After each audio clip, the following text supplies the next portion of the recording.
Welcome back बच्चों। हम लोगों ने अपने फिजिकल स्पेक्ट्रोस्कोपी का बेसिक्स कर लिया था।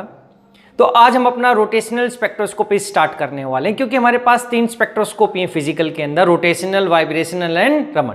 तो हम सबसे पहले रोटेशनल स्पेक्ट्रोस्कोपी को कवर करेंगे। तो हम सबसे पहले देखते हैं उसके अंदर क्या क्या कवर करने वाले हैं। देखो बच्चों, तो जो सबसे फर्स्ट टॉपिक है हम करेंगे what is dipole movement. What is dipole movement. फिर हम सेकंड देखेंगे इसके अंदर हाउ मोलिक्यूल इंटरेक्ट्स विद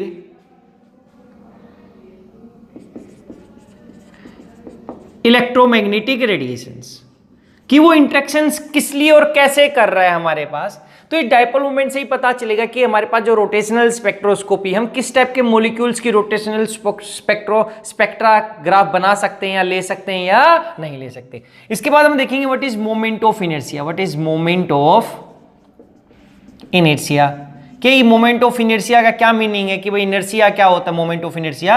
और फिर हम इसी के अंदर देखेंगे different type of molecules, different types of molecules on the basis of moment of inertia. Generally ये अभी हमारे सिलेबस में नहीं, लेकिन अभी हम यहीं पे कवर कर लेंगे, क्योंकि जैसे ही आप अपने हायर क्लासेस के अंदर करोगे रोटेशनल स्पेक्ट्रोस्कोपी, तो यहाँ पे क्लासिफिकेशन ऑफ मॉलिक्यूल्स आ जाता है, जो अभी यहीं पे हम कवर कर लेंगे।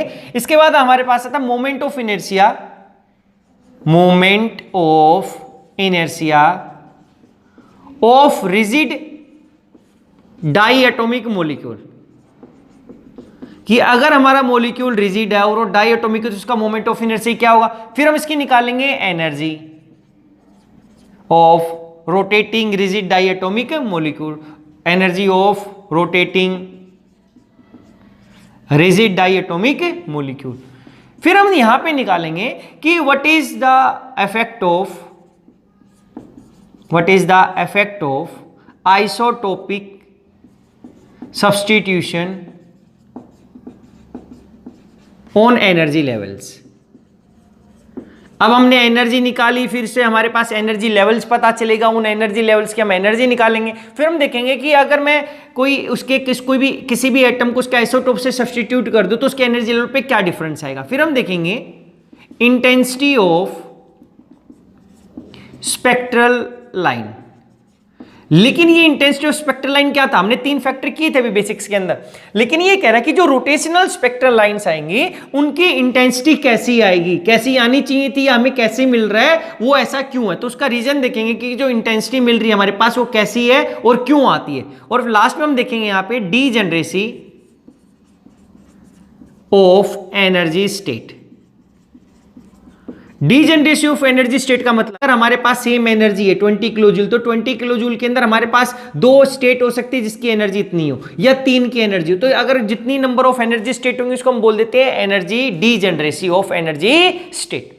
कि एक पर्टिकुलर एनर्जी की कितनी हमारे पास स्टेट एग्जिस्ट करती है उसको बोल देते हैं डीजेनरेसी, या हम बोलेंगे उसको मल्टीप्लिसिटी।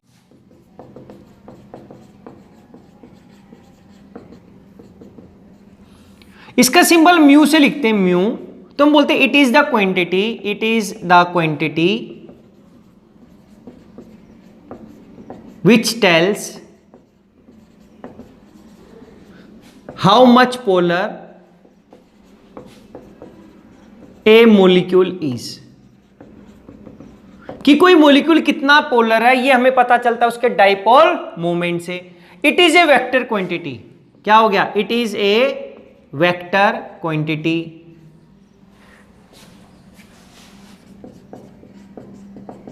वेक्टर क्वांटिटी होती है जिसकी वैल्यू हमारे पास डिपेंड करती है उसके मैग्नीट्यूड पे और डायरेक्शंस पे। तो vector quantity and therefore it exist in case of molecules where electronegativity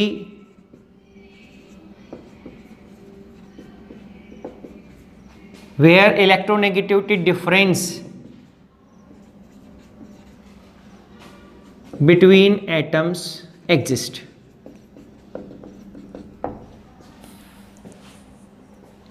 क्या बोला कि कह रहा है वेक्टर क्वांटिटी, और कह रहा है कि उस मॉलिक्यूल्स में होंगी जहां पर इलेक्ट्रोनेगेटिविटी डिफरेंस होगा उसके एटम्स के बीच में, या हम बोलेंगे it exist in case of molecules having electronegativity difference between atoms. तो ये क्या होगा, तो इसको हम सिंपल लिखते हैं, देखो म्यू इज इक्वल्स टू, हम डी से लिखा देते हैं, this is R into D, ऐसा लिखा। देखो इसको हम लिख सकते हैं आर इंटू क्यू लिख सकते हैं डी की जगह पे, this is R mu equals to R into Q. तो क्यू इज द क्या, चार्ज डिफरेंस, चार्ज डिफरेंस या charge separation. R is distance between two nuclei, distance between two nuclei. देखो क्या हो बच्चे, अगर हमने एक मॉलिक्यूल लिया HCl, तो ये डेल्टा नेगेटिव, ये डेल्टा पॉजिटिव, क्यों? क्योंकि जो इसके नॉर्मल इलेक्ट्रॉन, दो बॉन्ड शेयरिंग से दो इलेक्ट्रॉन थे, वो दोनों बीच में एग्जिस्ट करते तो इक्वल चार्ज होता। लेकिन क्या हुआ, क्लोरीन ज्यादा इलेक्ट्रॉन नेगेटिव है, तो ये दो इलेक्ट्रॉन इस क्लोरीन के पास एग्जिस्ट करेंगे, ज्यादा पास है तो यहां पर इलेक्ट्रॉन डेंसिटी क्या होगी, थोड़ी सी ज्यादा, यहां पे कम, क्योंकि यहां पे हमारे पास चार्ज सेपरेशन। तो ये डेल्टा नेगेटिव, ये क्या हो गया, डेल्टा पॉजिटिव, तो चार्ज सेपरेशन हो गया। और जो क्लोरीन और हमारे पास हाइड्रोजन के बीच में एक डिस्टेंस होगा हमारे पास, इसी की वजह से बॉन्ड लेंथ आती है। तो क्या बोला, इसको हम ऐसे रिप्रेजेंट करते हैं इस तरीके से एरो लगा के।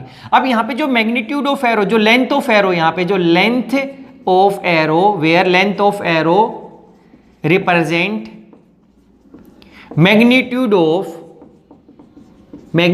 Of dipole moment. देखो बच्चे, अब हम क्या बोल रहे हैं, डाइपोल मोमेंट तो देख लिया कि एक मॉलिक्यूल होगा, अगर वो पोलर मॉलिक्यूल, अगर इलेक्ट्रोनेगेटिविटी डिफरेंस है तो उसके बीच में डाइपोल बनेगा, यानी कि चार्ज सेपरेशन आ जाएगी, एक पे पॉजिटिव एक पे नेगेटिव। देखो अब इस चार्ज सेपरेशन की वजह से, डाइपोल मोमेंट की वजह से यहां पे पॉजिटिव और नेगेटिव सेंटर क्रिएट हो गए, यानी कि चार्ज पार्टिकल हो गए। डाइपोल मोमेंट एग्जिस्ट ही तब करता है बच्चे, होता है जब मॉलिक्यूल चार्ज हो। अब देखो हम पॉइंट समझते हैं यहां पे सबसे पहले, तो इन केस ऑफ ये polar molecule, in case of polar molecule there exist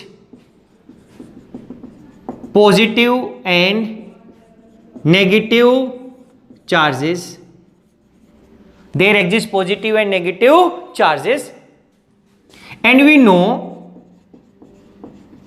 that a moving charge particle will generate electric and magnetic field, ये तो हमने फिजिक्स में पढ़ा। अगर कोई मेरे पास चार्ज पार्टिकल है बच्चे, अगर वो स्टेशनरी है तो केवल इलेक्ट्रिक फील्ड जनरेट करता है, अगर वो मूव कर रहा है किसी भी वे से तो उस टाइम पे क्या प्रोड्यूस होता है, इलेक्ट्रिक और मैग्नेटिक फील्ड प्रोड्यूस करता है। वहां पे कभी भी चार्ज पार्टिकल, ये हमारा फिजिक्स का कंसेप्ट है, चार्ज पार्टिकल मूव करेगा, चाहे वो पॉजिटिव और नेगेटिव, तो क्या पड़ेगा, इलेक्ट्रिक और मैग्नेटिक फील्ड। देखो यहां पे हमारे पास चार्ज सेंटर बन गए, एक पॉजिटिव एक नेगेटिव, अरे चार्ज तो हो ही गया, इसलिए तो डाइपोल मोमेंट एग्जिस्ट कर रहा है। अगर ये मूव करेगा तो इसका मतलब ये जो मूव करेगा तो ये एक electric field and magnetic field produce करेगा बच्चे। देखो अब हम समझते हैं कि हमने लिखा है रोटेटिंग मॉलिक्यूल होता, हमारे पास एक रोटेटिंग पोलर मॉलिक्यूल क्या कर सकता है। देखो इसके अंदर क्या है हमारे पास, अगर एक पोलर मॉलिक्यूल था, अगर एक पोलर मॉलिक्यूल है तो पोलर मॉलिक्यूल जब क्या करेगा, रोटेट, अगर ये रोटेट करेगा तो इसकी डाइपोल मोमेंट चेंज होगी, डाइपोल मोमेंट क्या हो जाएगी, चेंज। क्यों चेंज होगी, देखो डाइपोल मोमेंट डिपेंड करती थी चार्ज डिस्टेंस, चार्ज सेपरेशन पे, चार्ज डिफरेंस पे और डिस्टेंस बिटवीन टू न्यूक्लियाई। लेकिन जब ये मॉलिक्यूल ही मेरा HCl है बच्चे, तो ना तो यहां पे इसका चार्ज सेपरेशन चेंज हो रहा है और ना ही इसका डिस्टेंस चेंज हो रहा है। इसका मतलब मेरा म्यू तो फिक्स होना चाहिए था, लेकिन नहीं, जब ये मूव करेगा, रोटेट करेगा, उस टाइम पे इसका मैग्नीट्यूड तो सेम ही रहेगा, लेकिन इसकी डायरेक्शन चेंज हो जाएगी, क्योंकि जो डाइपोल मोमेंट है वो क्या लिखा हम लोगों ने, वेक्टर क्वांटिटी लिखा है। वेक्टर का मतलब है आइदर उसकी मैग्नीट्यूड चेंज करने से उसकी वैल्यू चेंज हो जाएगी या उसकी डायरेक्शन चेंज करने से। तो जब एक polar molecule when rotates it produce dipole, there is dipole moment change, there is change in dipole moment, या लिख सकते हो नॉर्मल लिखा था, when a polar molecule rotate, when a polar molecule rotates its dipole moments, its हम लिख सकते हैं neither its magnitude, neither its magnitude nor the distance between nuclei changes, then also value of dipole moment, then also value of dipole moment changes, dipole moment changes because as the direction changes, as the direction changes, dipole moment changes, dipole moment changes. यहां लिख सकते थे as the dipole moment is a vector quantity, therefore as the direction changes dipole moment changes. Bracket में लिखना चाहो तो लिख दो बिकॉज, ये तो हम पहले लिख दिए, dipole moment is vector quantity. यही मैंने शॉर्ट फॉर्म में ऊपर लिखा था. जब आपको एग्जाम में लिखना तो आप ऐसे समझ सकते. तो क्या बोला, polar molecule rotate, dipole moment changes because of change in direction. अब देखो इसको समझते हैं एक बार कैसे. अगर आपके पास पहले HCl ऐसा था, H इस साइड में था बच्चे, ये ऐसा, तो आपका जो डाइपोल मोमेंट की डायरेक्शन थी वो ऐसे था, क्योंकि डेल्टा नेगेटिव था, ये डेल्टा पॉजिटिव था.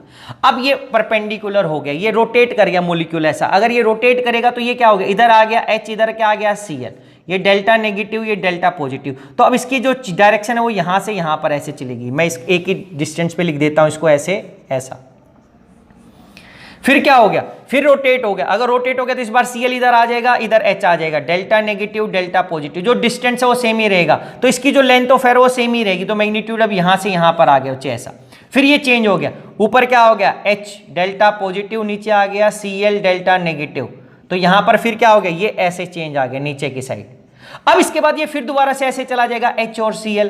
तो अब यहां से फिर दोबारा से हमारी डायरेक्शन, अब ओवरऑल देखो, पहले डायरेक्शन ये थी, फिर ये, फिर ये, फिर ये, फिर रिपीट होगी. इसका मतलब हमारी 4 डायरेक्शन थी. फर्स्ट डायरेक्शन कौन सी थी, ये वाली. फिर क्या हो गया, यहां से ये वाला. फिर यहां से क्या हो गया, ये वाला. फिर क्या हो गया, ये वाला. फिर क्या हो गया, चेंज. इसका मतलब क्या हुआ कि भाई हमारे पास जो डाइपोल मोमेंट है मॉलिक्यूल की चेंज हो रही, क्योंकि मॉलिक्यूलर एक फिक्स स्पीड से रोटेट कर रहा है. अगर रोटेट कर रहा है, इसकी वैल्यू कुछ भी हो, मान लिया कि ये x था, ये y, ये z, और यहां पर इसकी a बोल दिया हम लोगों ने, डाइपोल मोमेंट. अब फिक्स वैल्यू नहीं रहेगी, चेंज हो जाएगा, क्योंकि डायरेक्शन के साथ ये चेंज हो जाता है ओवरऑल वैल्यू. तो क्या हुआ, देखो पहले x थी, फिर y, फिर z, a, फिर a के बाद फिर x, फिर y, फिर z, फिर a, फिर x, फिर y और फिर z. इसका मतलब क्या हुआ, जो इसका रेट ऑफ चेंज में जो उसका बोलता हूं, जो चेंज है क्या, डाइपोल मोमेंट का, एक सेकंड में जो चेंज हो रहा है कितनी बार हो रहा है, इसकी मतलब अगर उसका एक सेकंड में ये डाइपोल मोमेंट 2 बार चेंज हो रहा है तो उसकी फ्रीक्वेंसी आ जाएगी. यानी कि वो किस फ्रीक्वेंसी से चेंज हो रहा है. एक सेकंड में डाइपोल मोमेंट जितनी जल्दी चेंज हो रहा है, इसका मतलब उतनी उसकी ज्यादा क्या है, फ्रीक्वेंसी. तो मैं बोल सकता हूं therefore the change of dipole moment rotating therefore the change of dipole moment have some frequency. इसको हमने बोल दिया लाइक म्यू. फ्रीक्वेंसी होता क्या है, देखो ये क्या होता है, number of cycle. This is number of cycles पर सेकेंड. बच्चे देखो ये क्या बोल रहा है कि कितनी जल्दी हो रहा है, कि अगर ये एक सेकंड में एक ही साइकिल पूरी करता है, इसका मतलब इसकी फ्रीक्वेंसी 1 हो गई. अगर एक सेकंड में 10 बार करा तो इसकी फ्रीक्वेंसी कितनी हो गई, 10 हो गई. तो कह रहा है कि जब ये डाइपोल मोमेंट चेंज हो रहा है तो इसके डाइपोल मोमेंट के चेंज होने की कुछ फ्रीक्वेंसी होगी, क्योंकि फ्रीक्वेंसी बताता है कितनी नंबर ऑफ साइकिल्स वो कवर करता है एक सेकेंड के अंदर, या वो एक पर्टिकुलर पॉइंट के ऊपर से कितनी नंबर ऑफ वेव्स पास होती है, उसको फ्रीक्वेंसी बोलते हैं. यहां पे वेव नहीं, तो कह रहा है कि इसके डाइपोल मोमेंट जो चेंज हो रहा है वो एक सेकंड में कितनी बार चेंज हो रहा है, वो कितनी साइकिल कर, उसको हमने क्या बोल दिया, फ्रीक्वेंसी. अब देखो एक चीज यहां से बच्चे इंपॉर्टेंट आगे देखो. अब यहां पर ये क्या था, इसकी क्या थी, अपनी इलेक्ट्रिक फील्ड या मैग्नेटिक फील्ड था इस पोलर मॉलिक्यूल का. जब ये पोलर मॉलिक्यूल रोटेट करेगा, इसकी अब इलेक्ट्रिक जो फील्ड है वो कांस्टेंट नहीं रहेगी, वो भी क्या होगी, जैसे जैसे इसकी डाइपोल मोमेंट चेंज हो रही है उसकी क्या है, इलेक्ट्रिक फील्ड भी चेंज होगी. अब उसका जो इलेक्ट्रिक फील्ड का चेंज होने का भी क्या होगा, एक फ्रीक्वेंसी होगी, वो और ये सेम फ्रीक्वेंसी म्यू ही होगी या व्यू जो हमने बोला हुआ. तो क्या बोला, तो ये तो समझने के लिए था, फ्रीक्वेंसी के लिए हमने डाइपोल मोमेंट तो हम लिख सकते हैं therefore as the polar molecule rotates, its electric field also changes, and when the frequency of changing electric field, becomes equals to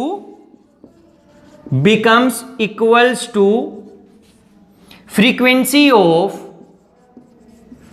electromagnetic radiations, then absorption of radiation take place,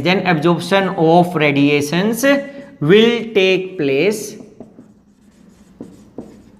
resulting in absorption spectra। देखो बच्चे क्या बात किया, क्योंकि हमने पहले dipole moment को बताया था, तो ये डायपोल मोमेंट की डेफिनेशन थी यहां तक कि ये वेक्टर क्वांटिटी होता है, ये इतना होता है। तो इसके बाद जो ये पॉइंट हमने यहां से लिखा in case of polar molecule, तो हम बता सकते हैं, ये हमने क्या लिखा, हाउ, ये किसको बताता है, हाउ ये rotating, how a molecule interact, how a polar molecule interact with electromagnetic radiation, जो हमारा सेकंड पॉइंट था कि how molecule interact with electromagnetic. तो पोलर तो मैंने जानबूझ के लिख दिया, लेकिन अगर वो हमारे पास अगर वाइब्रेशनल स्पेक्ट्रोस्कोपी है तो वहां पर भी हमारे पास क्या होगा, इंटरेक्शन होगी, और इंटरेक्शन हमारे पास जो इलेक्ट्रिक कंपोनेंट होता है इलेक्ट्रोमैग्नेटिक रेडिएशंस का और हमारे मॉलिक्यूल्स का, और जब उसकी जो दोनों की फ्रीक्वेंसी सेम हो जाती है तभी हमारे पास एब्जॉर्प्शन ऑफ रेडिएशन होता है। तो यहां पर तो हमारे पास पहले ही पोलर मॉलिक्यूल है, तो इसका मतलब पोलर मॉलिक्यूल रोटेट करेगा तो उसकी इलेक्ट्रिक फील्ड क्या होती है, चेंज होगा। और जो इलेक्ट्रिक फील्ड चेंज हो रहा है, मान लिया कि यहां पे इलेक्ट्रिक फील्ड यहां पे डायपोल मोमेंट से रिप्रेजेंट किया था, अगर यहां पे इलेक्ट्रिक फील्ड एक्स होती, फिर वाई, फिर जेड, और ये क्योंकि जैसे जैसे डायपोल मोमेंट की चेंज होगी, मेरे पास जो ओवरऑल मैं बोल सकता हूं कि आपके पास इलेक्ट्रिक फील्ड भी चेंज हो रही है, और जब इलेक्ट्रिक फील्ड चेंज हो रही है तो उसकी भी कुछ फ्रीक्वेंसी होगी म्यू, और जब उसकी फ्रीक्वेंसी हमारे पास इलेक्ट्रोमैग्नेटिक रेडिएशन की फ्रीक्वेंसी के इक्वल आ जाएगी तो हम बोल देंगे कि हमारा क्या हो गया, एब्जॉर्प्शन हो गया रेडिएशंस का। अगर ऐसा हो गया तो हम बोलेंगे कि हमारा क्या, एब्जॉर्प्शन स्पेक्ट्रोस्कोपी के अंदर हमें क्या मिलेंगे, सिग्नल मिलेंगे। या दूसरा फैक्टर ऐसा हो सकता है कि मेरा मॉलिक्यूल पोलर ना हो।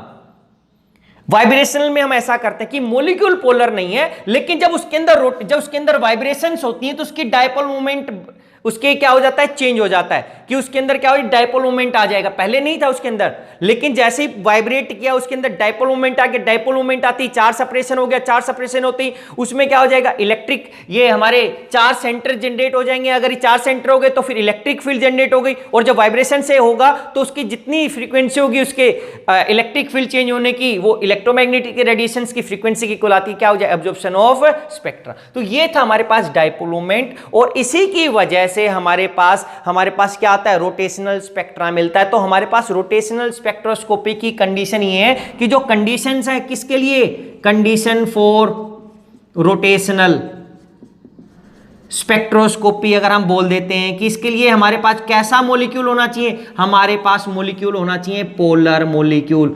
अगर पोलर मॉलिक्यूल है तभी उसका हमें रोटेशनल स्पेक्ट्रा मिलेगा, अदरवाइज हमें उसका रोटेशनल स्पेक्ट्रा नहीं मिलेगा बच्चों।